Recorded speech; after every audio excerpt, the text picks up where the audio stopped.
శ్రీ సాయినాథాయ నమః. శ్రీ సాయి సచ్చరిత్రము 14వ అధ్యాయము. ప్రస్తావన. నాందేడు పట్టణ నివాసియగు రతన్జీ దక్షిణ మీమాంస దక్షిణ గూర్చి ఇంకొకరి వర్ణన. ప్రస్తావన.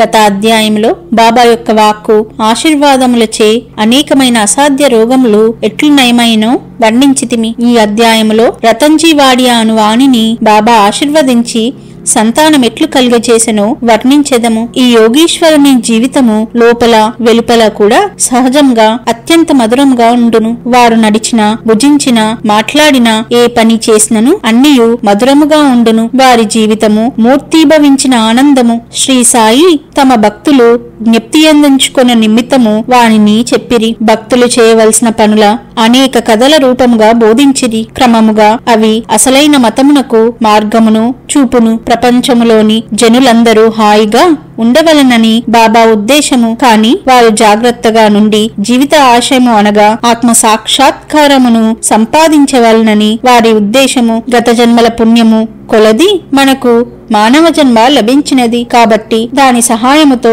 భక్తి అవలంబించి దానివల్ల జన్మ రాహిత్యమును పొందవలను. కనుక మనం ఎప్పుడునూ బద్దకించరాదు. ఎల్లప్పుడూ జాగ్రత్తగా ఉండి జీవిత ఆశయమును దాని ముఖ్య ఉద్దేశమునైన మోక్షమును సంపాదించవలెను. ప్రతి నిత్యము సాయి లీలలు వినినచో నీవు శ్రీ సాయిని చూడగలవు. నీ మనసున వారిని రాత్రింబగళ్ళు నిప్తి అందించుకొనుము. ఈ ప్రకారంగా శ్రీ సాయిని అవగాహనము చేసుకొన్నచో నీ మనసులోని చాంచల్యమంతయు పోవును. ఇటులే కొనసాగిన ఎడల తుదకు శుద్ధ చైతన్యమునందు కలిసిపోదువు. నాందేడు పట్టణ నివాసియగు రతన్జీ. ఇక ఈ అధ్యాయపు ముఖ్య కథను ప్రారంభించెదము. నైజాం ఇలాకాలోని నాందేడులో పార్సీ వర్తకుడు ఒకడుండెను. అతని పేరు రతన్జీ షాపూర్జీ వాడియా. అతడు చాలా ధనము ఆర్జించెను. పొలములు, తోటలు సంపాదించెను. పశువులు, బండ్లు, గుర్రములు మొదలగు ఐశ్వర్యములతో తులతూగుచుండెను. బయటకు చూచుటకు చాలా సంతుష్టిగా సంతోషముగా కాంపించేడివాడు. కాని లోపల వాస్తవముగా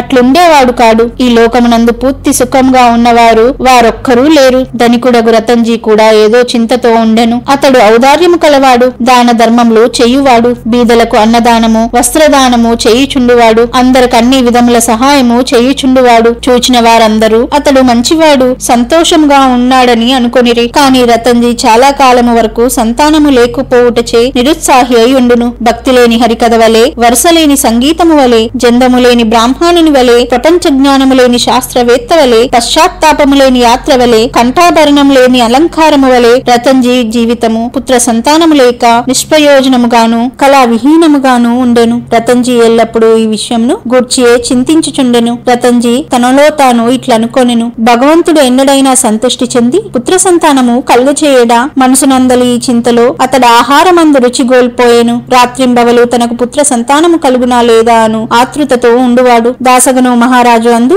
గొప్ప గౌరవము కలిగి ఉండేడివాడు. ఒకనాడు దాసగను మహారాజుని కలిసి ఆయనతో తన మనసులోని కోరికను చెప్పెను. దాసగను అతనికి షిర్డీకి వెళ్ళుమని సలహా ఇచ్చెను. బాబాను దర్శించమనను, బాబా ఆశీర్వాదము పొందమనను, సంతానము కొరకు వేడుకొనమనను. రతన్జీ దీనికి సమ్మతించెను. షిర్డీకి వెళ్ళుటకు నిశ్చయించెను. కొన్ని దినముల తర్వాత షిర్డీకి వెళ్ళెను. బాబా దర్శనము చేసెను. బాబా పాదముల మీద పడెను. ఒక బుట్టలో చక్కని పూలమాలను తెచ్చి దానిని బాబా మెడలో వేసి ఒక గంపతో పండ్లను బాబాకు సమర్పించెను. మిక్కిలి వినే విధేయతలతో బాబా దగ్గర కూర్చుండి ఇట్లు ప్రార్థించెను. కష్టదశలోనున్న వారు అనేక మంది నీ దర్శనముకు రాగా వారిని వెంటనే రక్షించి కాపాడదవు. ఈ సంగతి విని నీ పాదములను ఆశ్రయించి తిని కనుక దయించి నాకు ఆశాభంగము కలుగజేయకము. బాబాకు 5 రూపాయలు దక్షిణ ఇవ్వవలనని రతన్జీ తన మనసులో తలిచెను. బాబా అతనిని 5 రూపాయలు దక్షిణ కోరి అతడు ఆ పైకము ఇచ్చినంతలో తనకు ₹3.14 ఇంతకు పూర్వమే ముట్టి ఉండెనని, కానా మిగిలిన ₹1.02 మాత్రమే ఇమ్మనెను. ఇది విని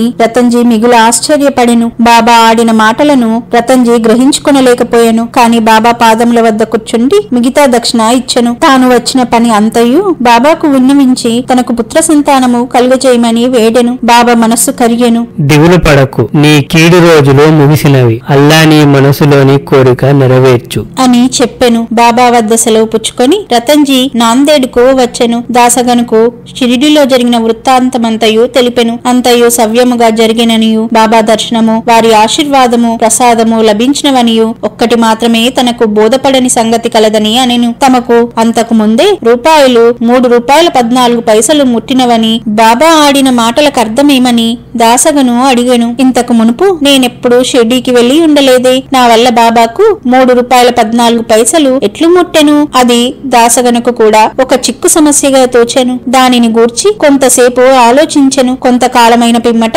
అతనికే దాని వివరమంతయు తట్టెను. మౌలానా సాహెబను మహాత్ముణ్ణి రతన్జీ అంతకు మునుపు సత్కరించిన విషయము జ్ఞాపకము వచ్చెను. నాందేడులో మౌలానా సాహెబ్ గూర్చి తెలియని వారు లేరు. వారు నెమ్మదైన యోగి. రతన్జీ షిర్డీకి పోవ నిశ్చయించగాని ఈ మౌలానా సాహెబు రతన్జీ ఇంటికి వచ్చెను. ఆనాటి ఖర్చు సరిగ్గా ₹3.14 అగుట చూచి అందరూ ఆశ్చర్యపడిరి. అందరికీ బాబా సర్వజ్ఞుడని స్పష్టపడినది. వారు షిరిడిలో ఉన్నప్పటికీ దూరంలో నేమి జరుగుచుండెనో వారికి తెలియచుండెను. లేనిచో మౌలానా సాహెబ్ కిచ్చిన ₹3.14 సంగతి బాబాకెట్లు తెలియగలదు? వారిద్దరూ ఒకటే అని గ్రహించిరి. దాసగను చెప్పిన సమాధానమునకు రతన్జీ సంతుష్టి చెందెను. అతనికి బాబా అందు స్థిరమైన నమ్మకము కలిగెను. భక్తి హెచ్చాయెను. కొద్ది కాలము పిమ్మట అతనికి పుత్ర సంతానము కలిగెను. ఆ దంపతుల ఆనందమునకు మితి లేకుండెను. కొన్నాళ్లకు వారికి 12 సంతానము కలిగిరి. కాని 4 మాత్రమే బ్రతికిరి. ఈ అధ్యాయము చివరన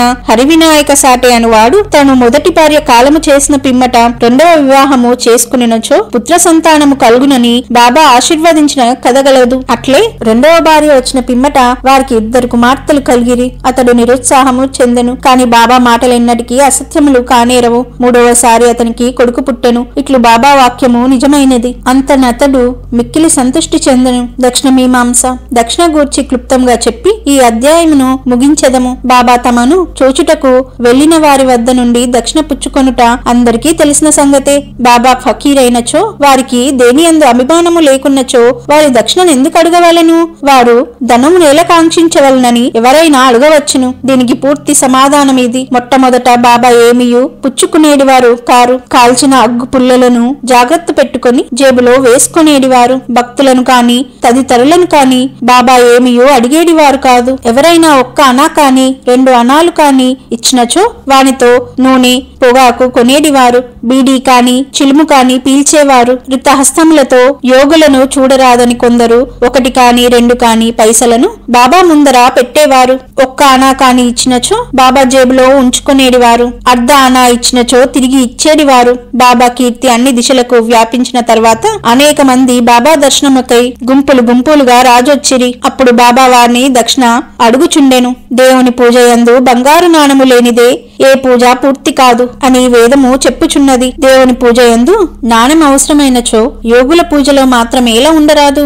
శాస్త్రములలో కూడా ఏమని చెప్పిబడినదో వినుడు. భగవంతుణ్ణి రాజును యోగిని గురుని దర్శించుటకు పోనప్పుడు రిక్త హస్తములతో పోరాదు. నాణెము కాని డబ్బు కాని సమర్పించవలను. ఈ విషయములు గూర్చి ఉపనిషత్తులు ఏమని ఘోషించుచున్నవో చూచెదము. బృహదారణ్యకోపనిషత్తులో ప్రజాపతి దేవతలకు మానవులకు రాక్షసులకు ద అను అక్షరమును బోధించెను. ఈ అక్షరము వల్ల దేవతలు దమము అవలంబించవలనని గ్రహించిరి. అనగా ఆత్మను స్వాధీనమందుంచుకొనుట. మానవులు ఈ అక్షరమును దానముగా గ్రహించిరి. రాక్షసులు దీనిని దయా అని గ్రహించిరి. దీనిని బట్టి మానవులు దానము చేయవలనను నియమం ఏర్పడెను. తైతిరీయోపనిషత్తు దానము మొదలగు సుగుణముల అభ్యసించవలయునని చెప్పును. దానము గట్టి విశ్వాసముతోనూ ధారాళముగను అనుకువతోనూ భయముతోనూ కనికరముతోనూ చేయవలెను. భక్తులకు దానము గూర్చి బోధించుటకు ధనమందు వారికి గల అభిమానమును పోగొట్టుటకు